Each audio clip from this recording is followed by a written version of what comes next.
예, 두 번째 시간 시작합니다. 예레미야에 가서 1장 1절에서 6절까지 같이 읽고 지난번 자료해드렸던 것 중의 4페이지부터 말씀을 나누도록 하겠습니다.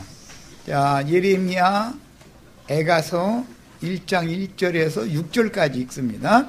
슬프다 이 성이여, 전에는 사람들이 많더니 이제는 어찌 그리 적막하게 앉았는고, 전에는 열국 중에 크던 자가 이제는 과부같이 되었고, 전에는 열방 중의 공주였던 자가 이제는 강제노동을 하는 자가 되었도다. 이건 예루살렘 성보고 지금 의인화해서 이렇게 하는 말이라는 건 다 알고 계시죠? 네. 밤에는 슬피우니 눈물이 뺨에 흐르며 사랑하던 자들 중에 그에게 위로하는 자가 없고 친구들도 다 배반하여 원수들이 되었도다. 유다는 환난과 많은 고난 가운데 사로잡혀 갔도다. 그가 열국 가운데 거주하면서 쉴 것을 얻지 못하며 그를 궁지에서 그를 따라 잡았도다. 시온의 도로들이 슬퍼하며 절기를 지키려 나아가는 사람이 없음이로다. 모든 성문들이 적막하며 지사장들이 탄식하며 처녀들이 근심하며 시온도 곤고를 받았도다. 그의 대적들이 머리가 되고 그의 원수들이 형통함은 그의 죄가 많으므로 여호와께서 그를 곤고하게 하셨습니다. 어린 자녀들이 대적에게 사로잡혔도다. 그랬어요. 자, 여기 계속 나오는 글을 이렇게 우리 번역에는 이렇게 했는데 다 뭐라고요?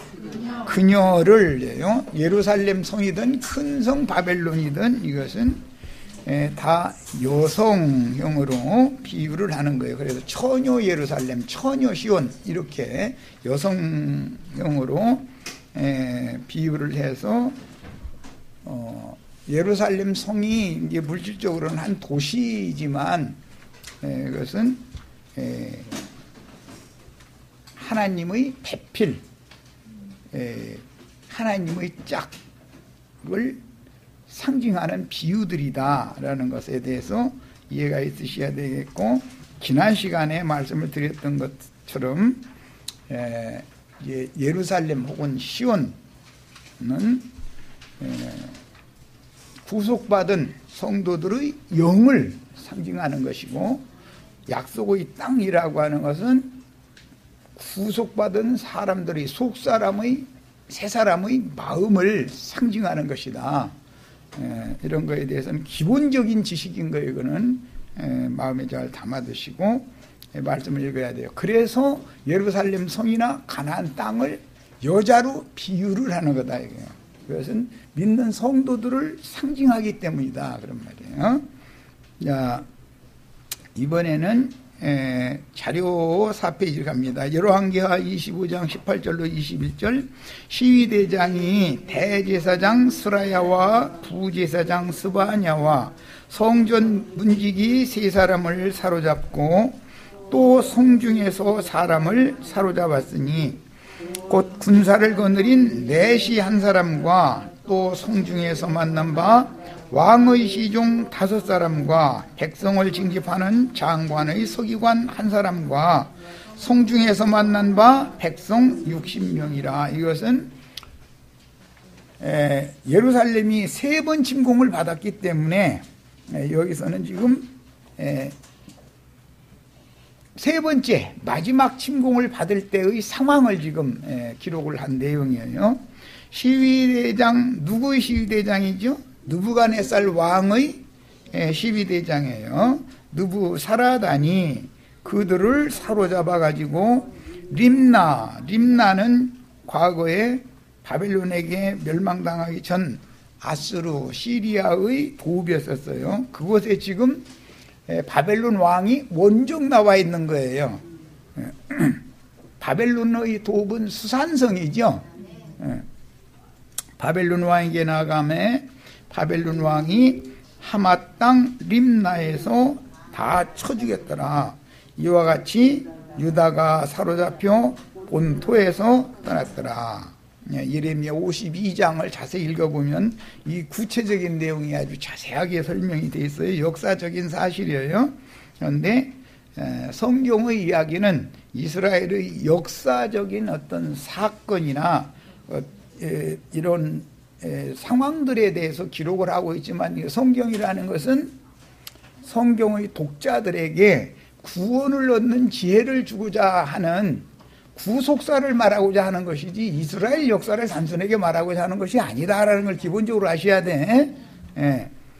구원을 얻는 지혜를 얻으라고 주신 말씀이 성경인 거예요. 성경이 본래의 목적을 벗어나는 성경 해석을 하면 안 되는 거예요. 그래서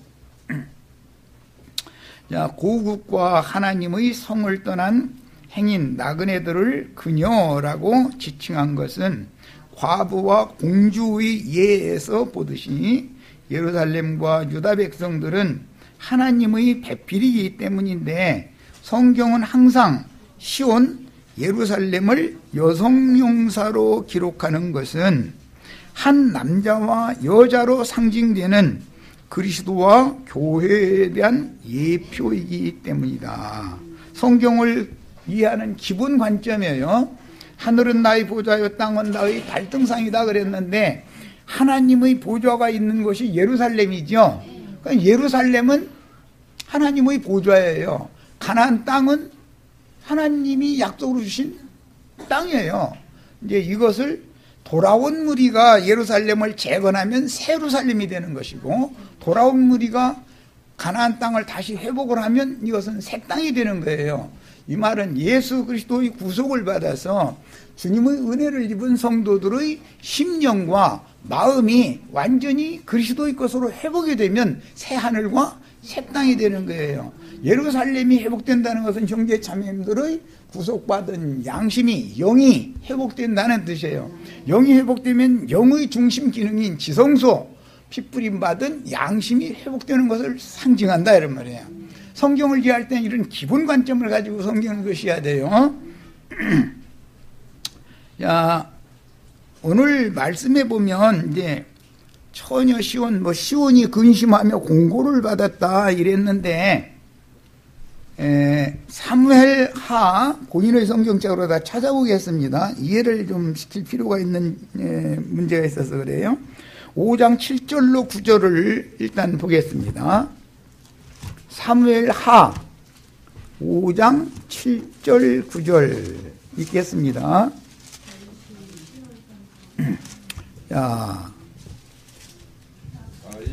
자, 읽습니다.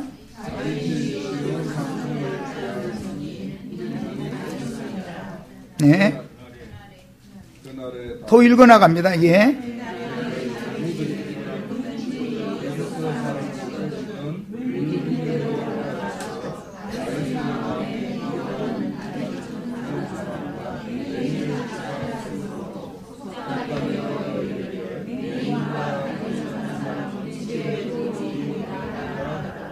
예.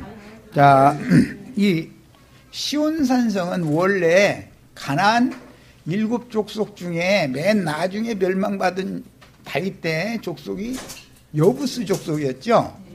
여부스 족속이 차지하고 있던 예루살렘, 그 예루살렘의 옛 이름은 여부스지요.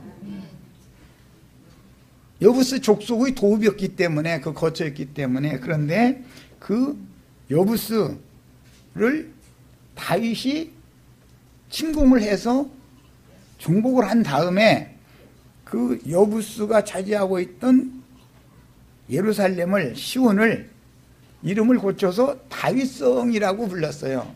그래서 안팎으로 성을 안으로 한 성, 내성이라고 그래요. 쌓고 외성 또 쌓았어요. 그러니까 절대로 누구도 침공할 수 없도록 하기 위해서 왕성을 이렇게 쌓아놓고 나서 그 성을 다윗성이다 그랬어요. 그리고 나서 그곳에 장막 휘장을 준비해놓고 블레셋 족속에게 빼앗겼던 언약궤를 모셔다가 다윗성 휘장에 모셔놨었죠. 그 다음에 다윗이 죽고 그 아들 솔로몬이 예루살렘에 신전을 세우고 나서 다윗성 휘장에 모셔져 있던 언약궤 법궤를 성전의 지성소에 이제 모셔놓게 됐어요. 이것은 이제 이스라엘의 역사를 이해를 이렇게 하는 것은 우리가 거룩한 성 새 예루살렘 영원한 안식처에 들어가기 전에는 하나님 자신도 쉴 곳이 없다 이거예요. 블레셋 5 방백들에게 이성 저성 유리방랑하셨죠. 하나님이 여호와의 법궤가 엘리 제사장 때 여호와의 궤를 블레셋에게 뺏긴 이후에 하나님이 쉴 곳을 얻지 못했어요. 그래서 그 말씀 때문에 예수님이 이 세상에 오셔가지고 누구도 무엇도 굴이 있고 여우도 굴이 있고 공중에 나는 새도 둥지가 있건만은 인자는 머리 둘 것이 없도다. 그래서 탄식하는 말씀이에요. 그때까지는 왜 그래요? 하나님의 임재처소, 하나님이 모든 일을 마치고 쉬실 수 있는 영원한 안식처가 예비되어 있지 않았기 때문에 그런 거예요. 이런 이제 기본 개념을 이해를 하셔야 되겠어요. 이번에는 신명기 4장 48절을 읽어보겠습니다. 신명기 4장 48절. 자, 찾으셨죠? 읽습니다. 아르논 골짜기 가장자리의 아로엘에서부터 줄쳐놓습니다. 시온산 곧 헤르몬산까지요. 그랬어요. 자, 성경에 시온산이라는 용어, 예루살렘이라는 용어는 2가지가 있다는 걸 아셔야 돼. 모든 지금 기독교계 사람들은 이런 이치를 너무, 왜냐하면 구속사에 대해서 무지하다 보니까 여부스 족속이 차지하고 있던 시온산, 땅의 예루살렘 터가 되었던 시온산도 있지만 하늘의 예루살렘, 하늘의 시온산이라고 표현하는 시온산 곧 헤르몬산, 이 헤르몬산은 신약 복음서에서 읽다 보면 갈릴리 북편에 있는 크고 높은 산, 거기에 예수님 올라가셔서 지지자들이 거기에 나왔을 때 마태복음 5, 6, 7장 산상수훈이라고 하는 그 말씀 주셨죠. 또 그곳에 베드로와 야고보와 요한을 데리고 그곳에 가셔서 하나님 나라가 임하시는 영광스러운 모습을 모세와 엘리야와 예수님이 장래에 예수님이 예루살렘에 올라가셔서 별세하실 것에 대해서 이렇게 대화를 나누는 걸 봤죠. 베드로가 봤죠, 그걸. 그리고 주여 여기가 좋사오니 내가 주를 위하여 초막을 하나 짓고 모세의 초막도 하나 짓고 엘리야의 초막도 하나 짓고 초막 셋을 지어서 여기서 거하기를 바랍니다 그랬죠. 그랬더니 모세와 엘리야를 위한 초막을 지라는 거예요? 짓지 말라는 거예요? 예수 그리스도 오직 그분만 봐야 되는 거예요. 왜? 율법과 선지자의 때는 율법을 대표하는 모세의 때나 선지자를 대표하던 엘리야의 때는 이미 지났고 그 모형 예표적인 사역을 하던 사람들의 모든 사역을 완성시키러 오신 예수 그리스도의 새 시대가 왔기 때문에 그래서 눈이 열려야 예수만 보이더라 이랬죠. 이제 다 우리들도 다 이제는 율법도 선지자들의 모든 예언들도 다 버리는 거예요. 어디 붙잡히시면 안 돼요. 누구한테 붙잡혀야 돼? 오직 한 분 예수 그리스도에게 모든 걸 맞추는 거예요. 이것이 신앙이에요.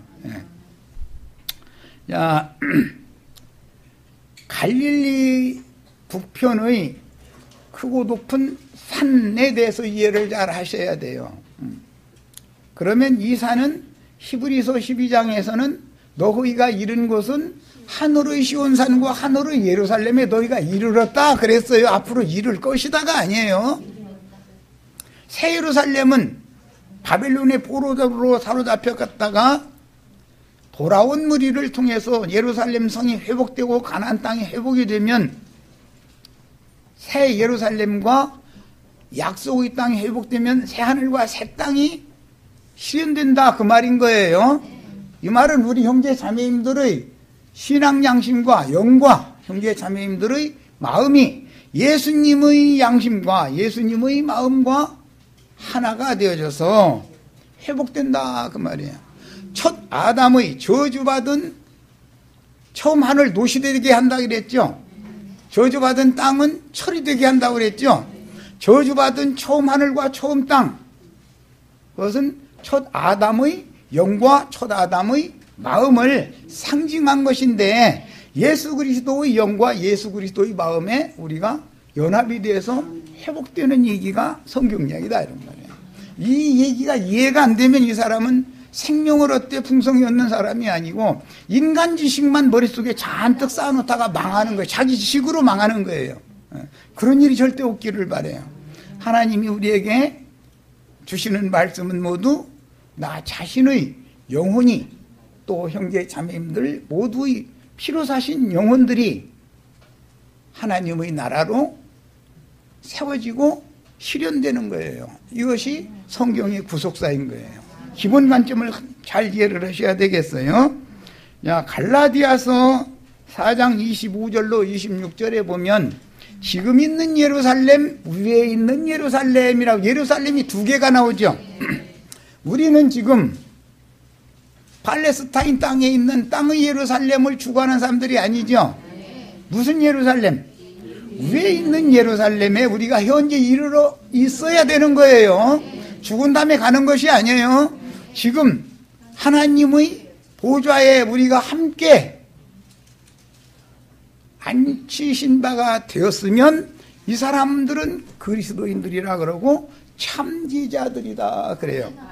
하나님의 나라는 어디에서 실현돼야 돼요?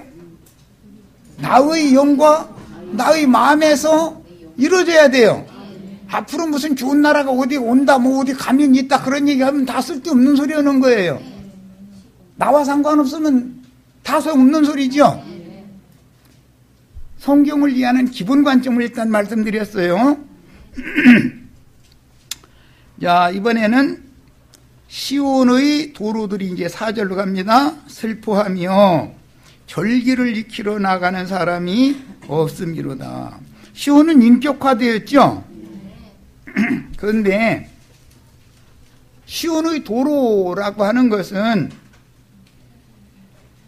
옛사람들에게도 하나님께로 나아가는 길이 막힌 에덴 동산 중앙으로 들어가는 길을 아담 세계에서는 막아 놓으셨죠.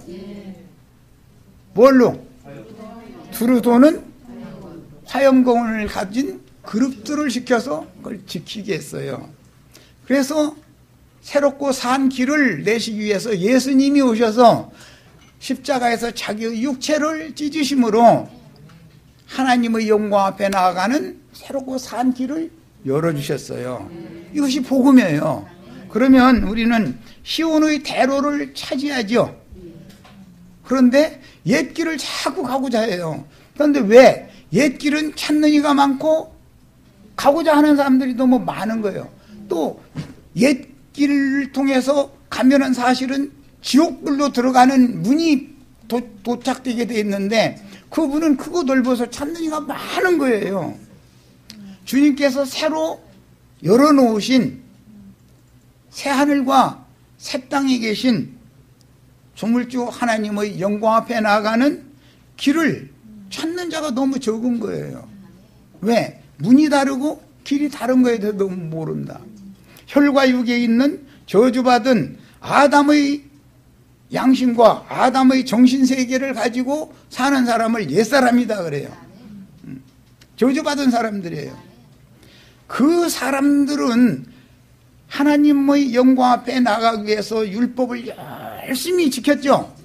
그런데 율법의 행위로 하나님의 영광 앞에 이런 육체가 있었어요? 없었어요? 하나도 없는 거예요. 그런데도 그 길을 가는 사람들이 그렇게 많아요.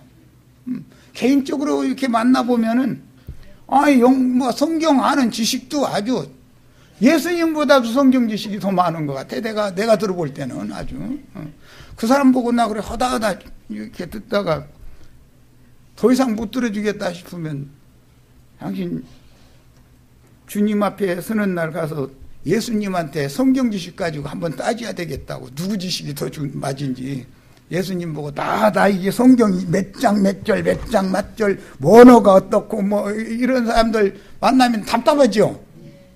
생명과는 아무 상관없는 쓸데없는 소리만 해서 하는 거잖아요. 그런데 본인은 거기에 완전히 빠져서 취해 있는 거예요. 그러면 우리가 다 그리스도 심판대 앞에 설 텐데 그 그리스도 앞에 가서 예수님 이거 아느냐고, 예수님 이거 혹시 모르지 않아요? 이러고 따지라고 그래요. 나는. 예수님이 이 생에 오셨을 때도 유대교 랍비들이 모세의 글에는 이렇게 돼 있는데 당신은 이것을 어떻게 해석하느냐고 따졌죠. 그럼 왜 그래요? 예수님보다도 자신들이 성경을 더 많이 한다고 생각했기 때문에 그런 거예요.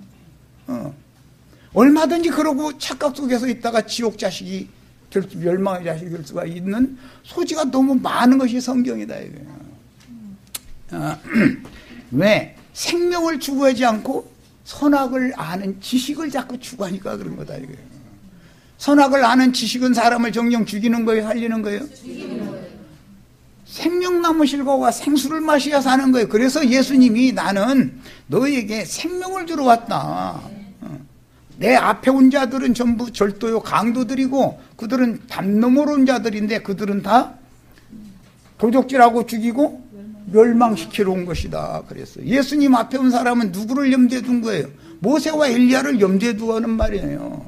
모세는 율법은 누구로 말미암아 주셨고 모세로 말미암아 주셨고 은혜와 진리는 예수 그리스도를 통해서 온 거예요. 말하고자 하는 의도를 잘 아셔야 돼.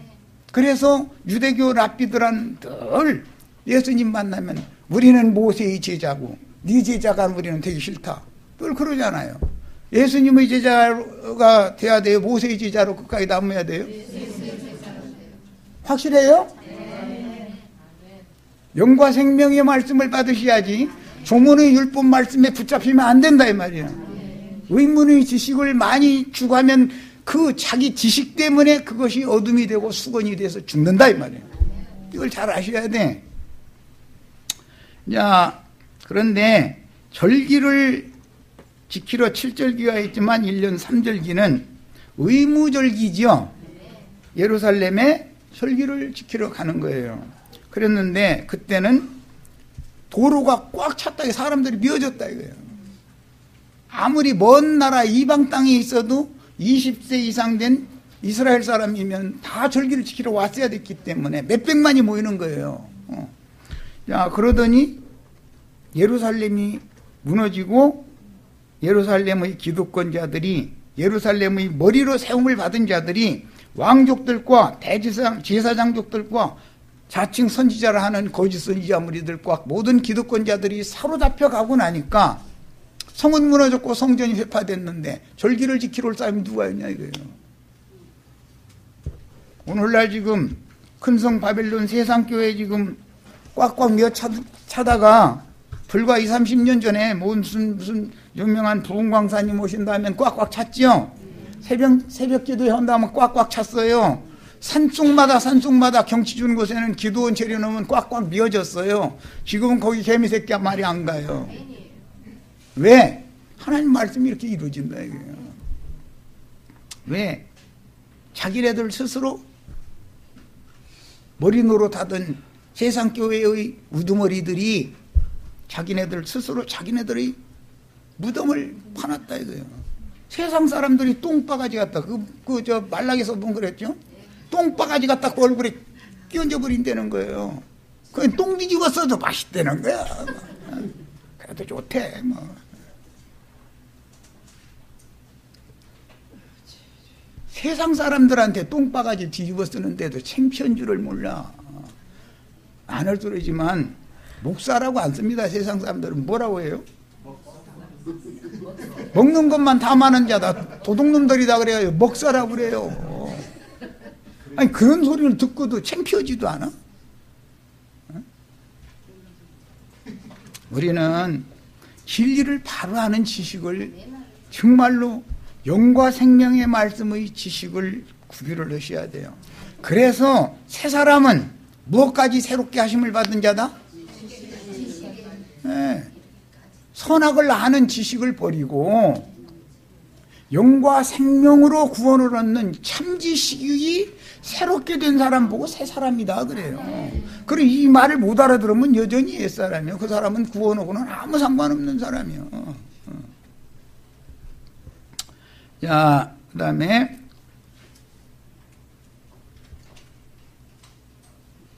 유다 땅의 시골 동네에서 백성들이 내준 레위인들을 위한 땅에서 함께 지내던 제사장들은 절기 때가 되면 예루살렘에 미리 와가지고 떡도 굽고 전도 부치고 짐승도 잡고 나물도 볶고 해가면서 몇백만 다 먹일 거 준비해야죠.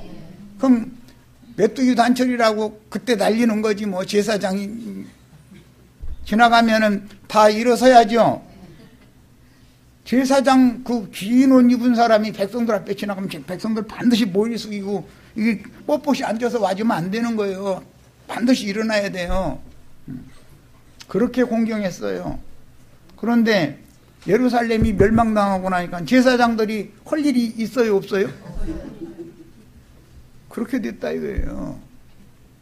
이것이 뭐예요? 계시록 17장에 보면 큰 성 바벨론의 음녀의 7 머리들이 하나님 앞에 다 불심판을 받아버렸다 그런 말이에요. 그래서 그 거룩한 산이라고 자부하고 있었던 7 산 위에 예루살렘이 그 산 봉우리가 7 산 위에 성을 세웠었어요. 그 시온산이라고 하는 것은 그랬어요.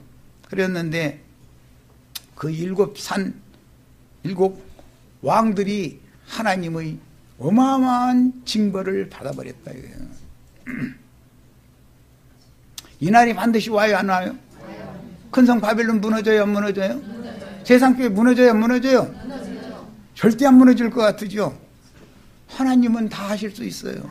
그야말로 지금 다 무너지고 있는 거 보이죠?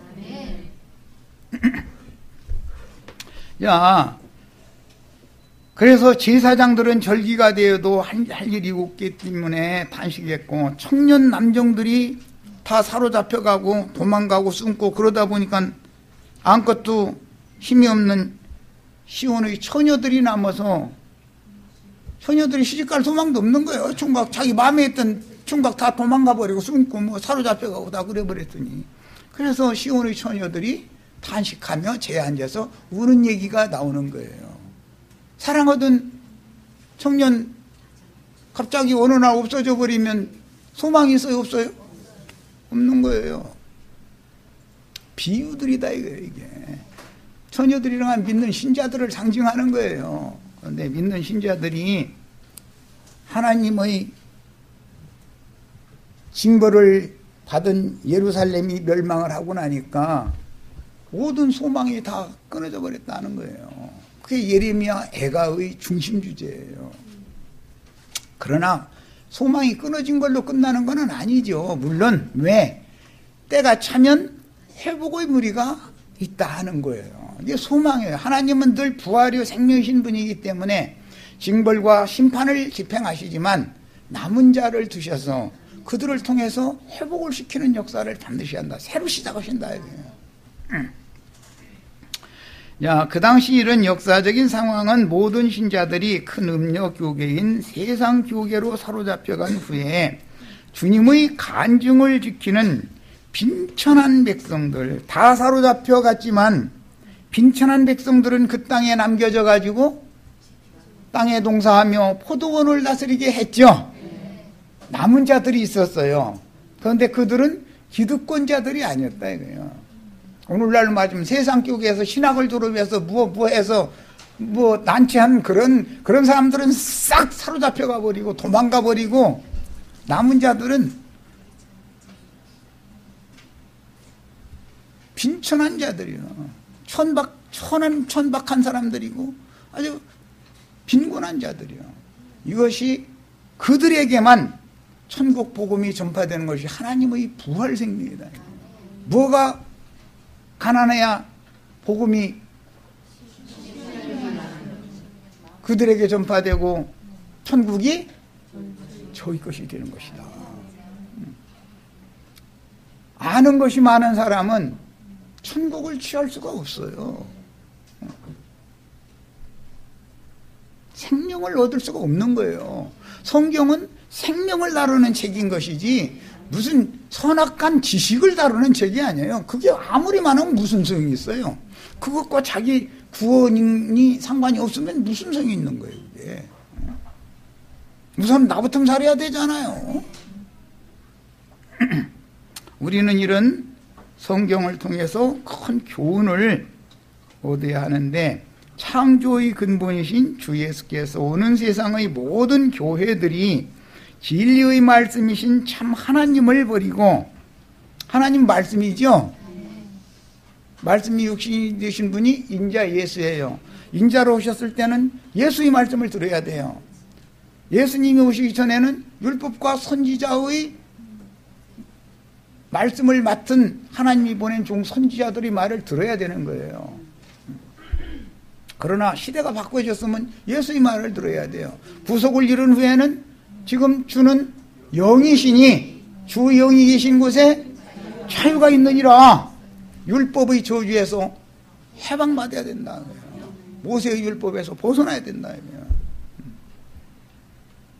자, 그래서 참 하나님을 버리고 인간들의 조직신학 교리를 맹신하며 다른 신들을 쫓아서 세상으로 달려갈 때 교회를 징벌하여 소망 없는 세상 교계로 타락하는 징벌을 내리신 것에 대한 그림자다.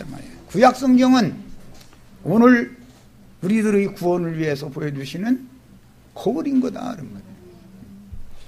성경이라는 건 전부 나의 구원을, 우리들의 구원을 위해서 하시는 말씀이에요.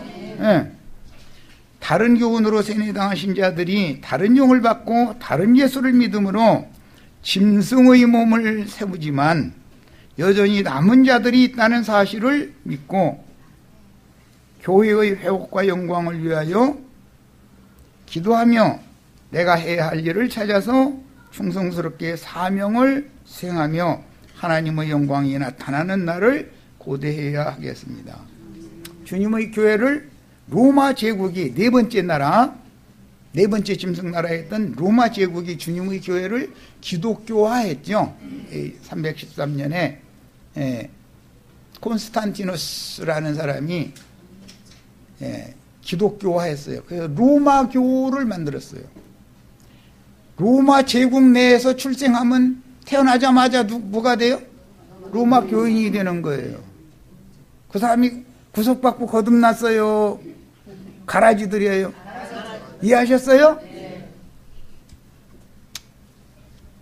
그렇다 할지라도 주님께서는 당신의 간증을 암암리에 감춰두고 계셨다.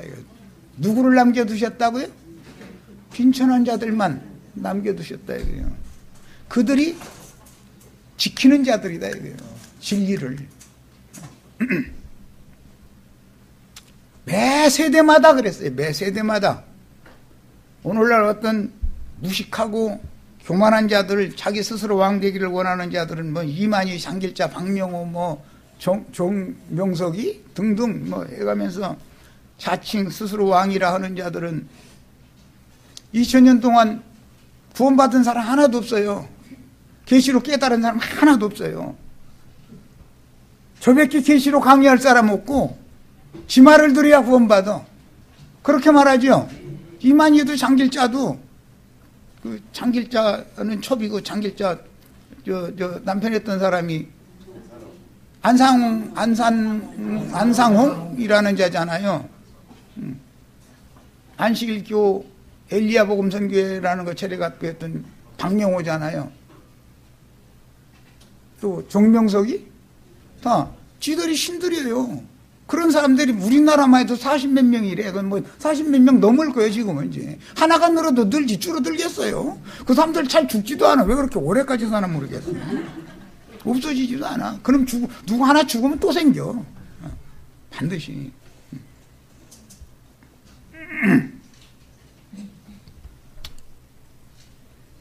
이런 모든 것들이 그게 이제 이런 가라지의 단을 묶는 자들이 진리를 증거하는 교인들 앞에 먼저 나타나서 다 그렇게 가라지들을 단으로 묶어서 자기 교회, 자기 몸, 짐승의 몸을 다 세우잖아요. 그런 일은 2000년 동안 매 세대마다 있었던 거예요. 간중을 지키는 소수는 박해를 받고 숨어 있는 거예요. 근데 세상 교회 사람들은 몰라. 이런 무리가 있는지 없는지. 그들한테 주님의 제자들의 생명노선, 아벨 대신해 주신 셋의 신앙노선과 가인의 길에 행하는 자들의 신앙노선이 어떻게 대두되는지 아느냐고 물어보세요. 그 사람들이 아는지. 신학교에 가면 교회사라는 걸 다 가르쳐요. 그런데 로마교와 개신교계의 입장의 교회사를 전하지, 숨겨진 무리, 감춰진 무리, 남은 자들 무리의 매 세대에 있었어요. 이 사람들은. 이 사람들이 어떻게 박해를 받고 어떻게 순교해서 그 수를 채워오고 있는지에 대해서는 깜깜해요. 교회사에 대해 모르는 거예요. 그러니까 이게 다 하나님이 하시는 비밀스러운 일이다. 나도한 형제가 오늘 갑자기 왜 하늘에서 떨어져서 이런 말씀 전하는 것이 아니에요. 아벨 대신해 주신 셋의 후예들은 계속 이 신앙 노선이 계시록 22장 21절 21장 22절 끝절까지 22장 21절 자꾸 헷갈리면 끝까지 계속 이어지는 거예요. 천국의 아들들이 수가 차고 지옥 자식들이 수가 차는 거예요. 사탄이 보낸 사자들이 사탄의 종들이 수가 채워지는 것이고 그리스도의 종들의 수가 채워지는 거예요. 이게 비밀이다 이거예요.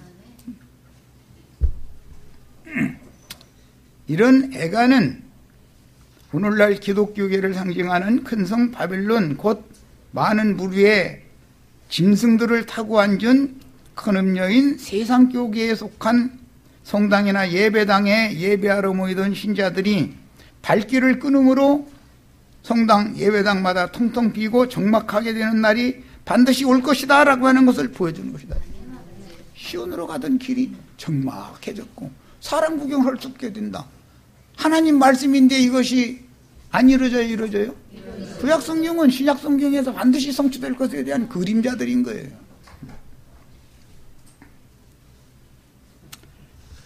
스가랴서 2장 6절로 8절을 인용했는데 읽어봅니다. 오호라 너희는 북방 땅에서 도피할지어다. 여호와의 말씀이니라.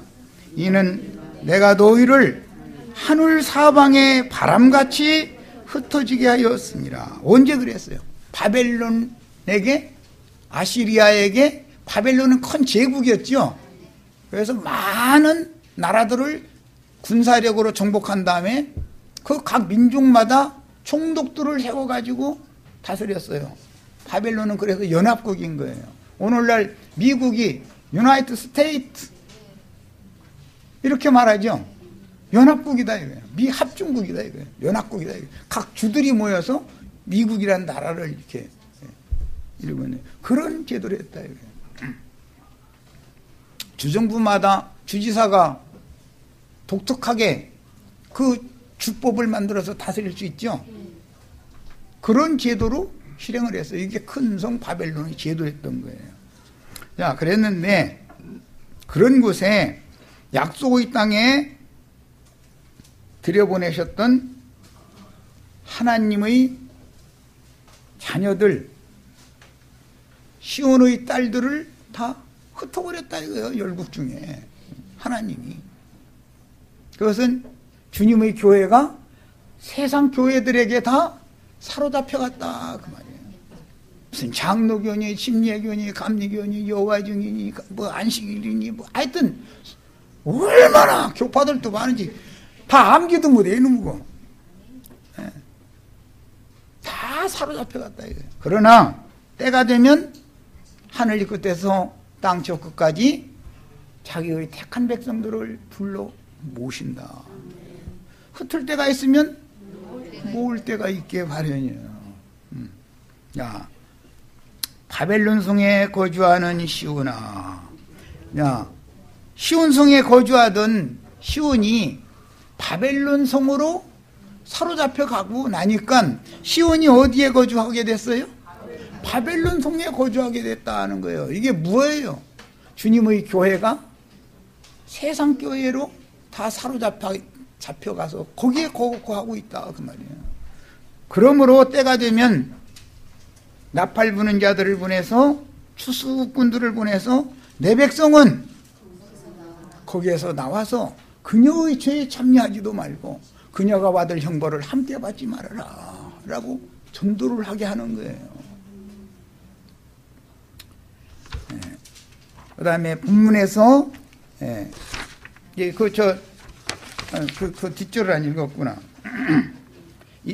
만군의 여호와께서 이같이 말씀하시되 영광을 위하여, 누구 영광을 위하여? 여호와 영광을 위하여죠. 나를이라는 여기서는 스가랴 선지자가 자신을 지칭해서 하는 말이에요. 너희를 노력한 여러 나라로 보내셨나니 너희를 범하는 자는 그의, 누구의? 여호와의 눈동자를 범하는 것이다 그랬어요.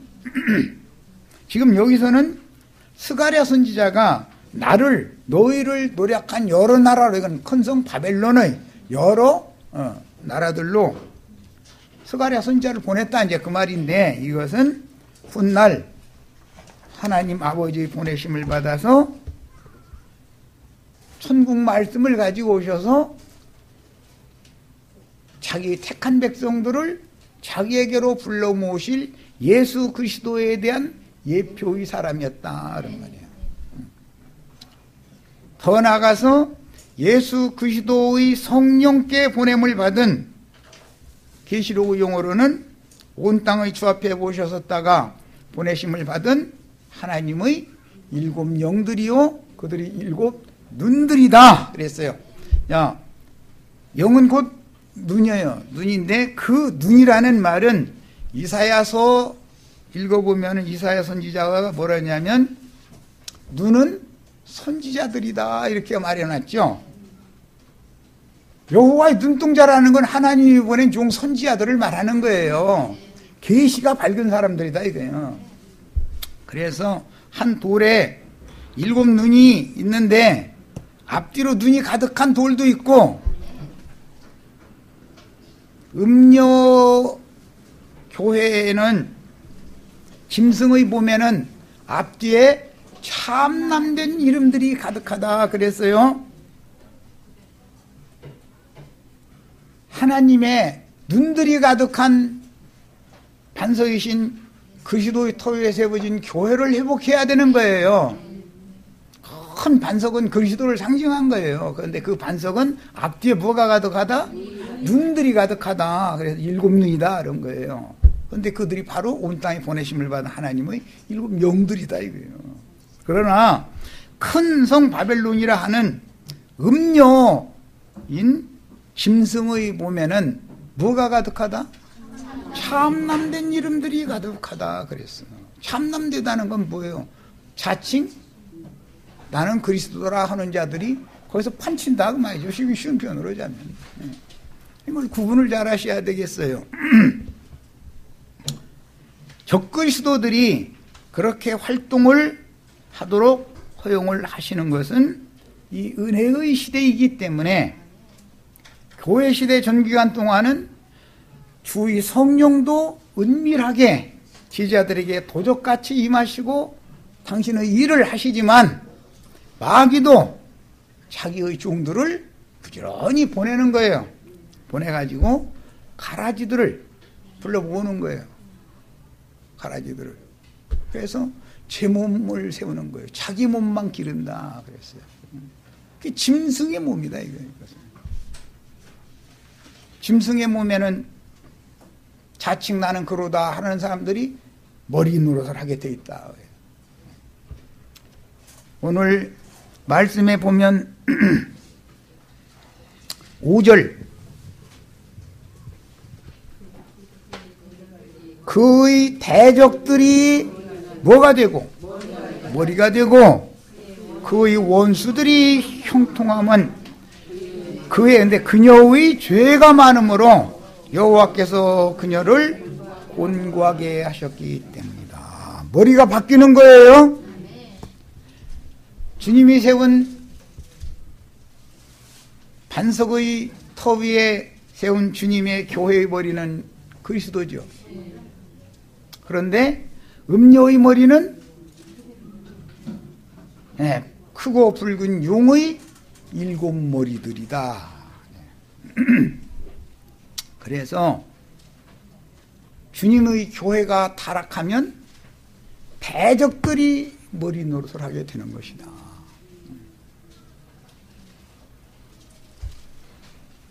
이 머리 이야기는 이제 애찬한 다음에 다음 시간에 말씀을 나눌 거예요. 간략하게 소개만 하자면 여자의 후손은 뱀의 머리를 상하게 할 것이요, 뱀의 후손은 여자의 후손의 발꿈치를 상하게 할 것이다. 거기서부터 나오는 말이에요.